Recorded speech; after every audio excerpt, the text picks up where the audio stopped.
साथियों, जय हिंद। आज 26 जनवरी 2022 गणतंत्र दिवस है और बिहार में जो हो रहा है, कल हुआ है, जो छात्रों के साथ किया जा रहा है, निंदनीय ही नहीं घोर निंदनीय है। इस बेशर्म सरकार से क्या कहा जाए, कैसे कहा जाए? जो बच्चे सरकार के नीतियों के खिलाफ रोड पर उतरे, आप निर्दयता से उसे पीट रहे हैं। देश को बेरोजगार बना दिए, आत्मनिर्भर का ट्रेनिंग दे रहे हैं। आत्मनिर्भर क्या करेगा लोग? एक डॉक्टर इंजीनियर बना करके कैसे वो आत्मनिर्भर होगा? मजाक कर रहे हैं युवाओं के भविष्य के साथ आप।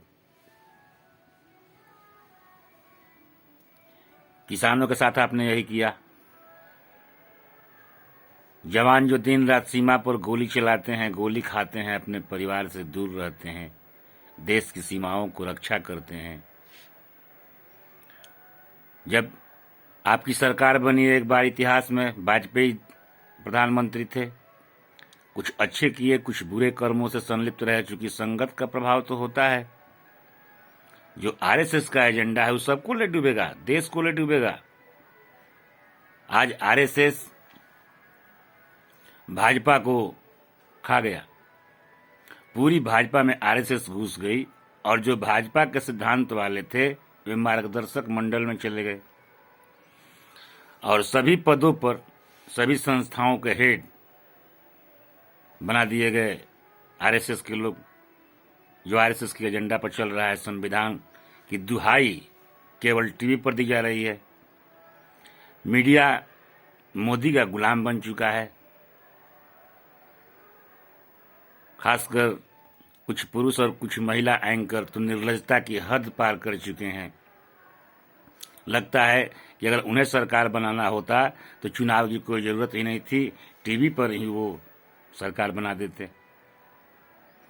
जब से मोदी, जोगी और भाजपा के लोग, आरएसएस के लोग गेरुआ की ओट में सरकार बनाए हैं, तब से यह देश अशांत है, बिक रहा है, बर्बाद हो रहा है और ये लोग हंसुआ के ब्याह में खुरपी का गीत गा रहे हैं। जब से आए हैं ये सत्ता में, तब से पहली बार हुआ है, चाहे यूपी हो चाहे पूरा भारतवर्ष हो। जब कांग्रेस की सरकार थी उत्तर प्रदेश में, तो रोड और बिजली पूरे भारत में एक नंबर पर था, उसको उपमा दी जाती थी। ये इतिहास का आकलन विगत 10 वर्षों से करते हैं।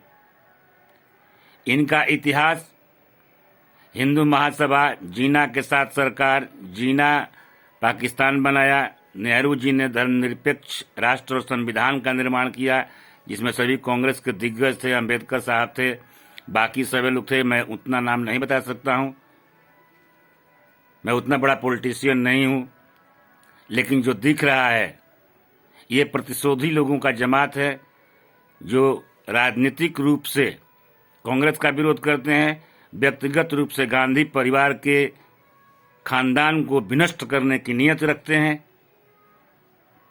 और भारत में अपनी स्वार्थ लिप्तता को ढककर किसी के ओट में आकर के अपनी स्वार्थ सिद्धि करते हैं, बशर्ते वह उसका पतन कर दे, उसका अस्तित्व ही बर्बाद कर दे। उससे आरएसएस को कुछ लेना देना नहीं है।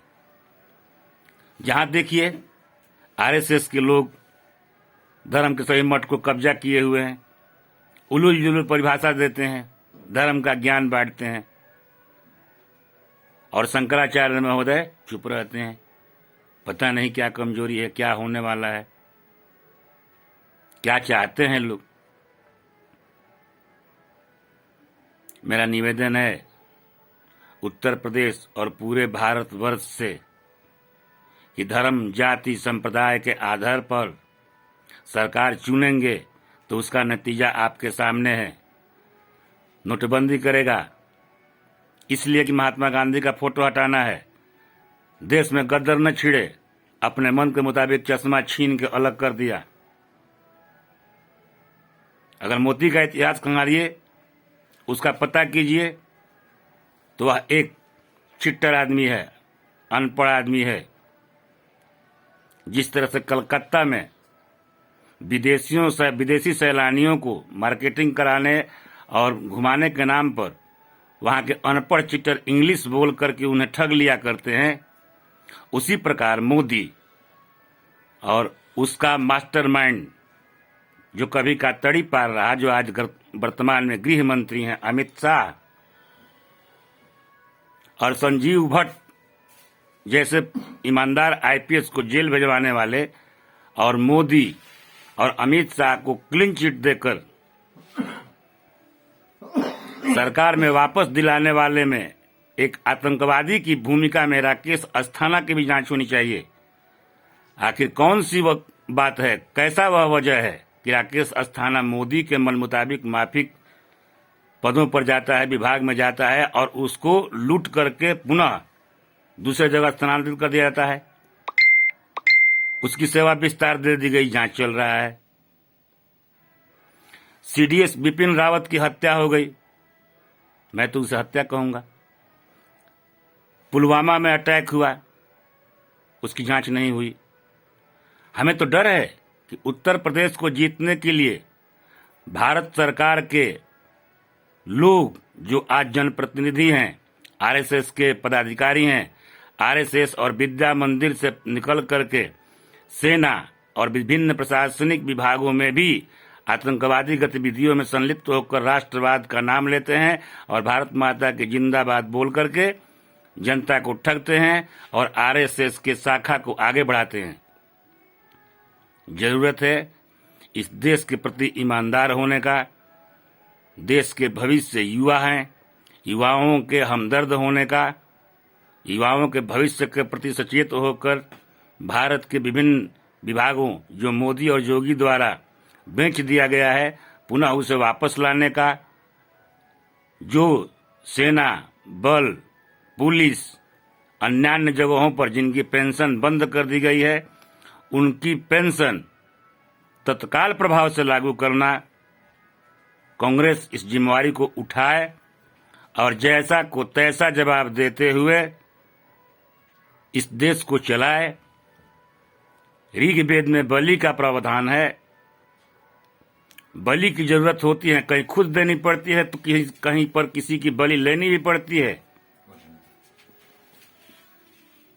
बलि से हम भाग नहीं सकते हैं। हमारे नेताओं ने बलिदान दिया है, तब कहीं जाकर के हमें आजादी मिली है। उस बलिदान को आज मजाक बना करके रखे हुए हैं लोग। महात्मा गांधी को गोली मारने वाले आज राष्ट्रवादी हो गए हैं और देश पर प्राण निछावर करने वालों को ऊपर नोट ऑफ इंट्रोगेशन है, सवालिया निशान है। जिसने दलाली की उसे महिमा मंडित किया जा रहा है और हम चुप हैं, हम देख रहे हैं, पूरा राष्ट्र चुप है। ऐसी स्थिति में तो सरेआम उसे सजा देना चाहिए।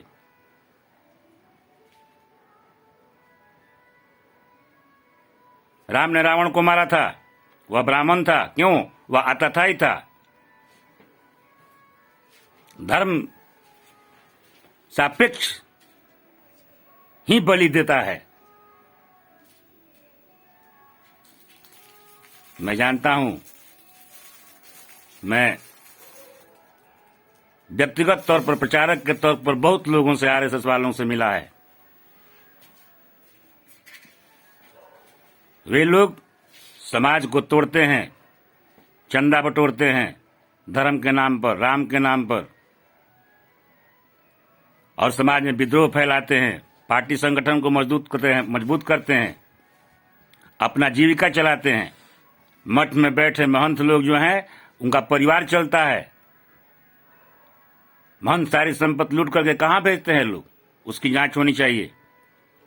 और सरकार का पैसा जब मठ और मंदिर के विकास में लगता है तो महंत का पैसा कहां है, उसकी जांच होनी चाहिए। वो अभी सरकार के अधीन हो, सारे मठ सरकार के अधीन हो, तब भारत सरकार मंदिर से लेकर अपने परिवार तक का घर बनाए, किसी को एतराज नहीं होगा। जय हिंद, जय कांग्रेस।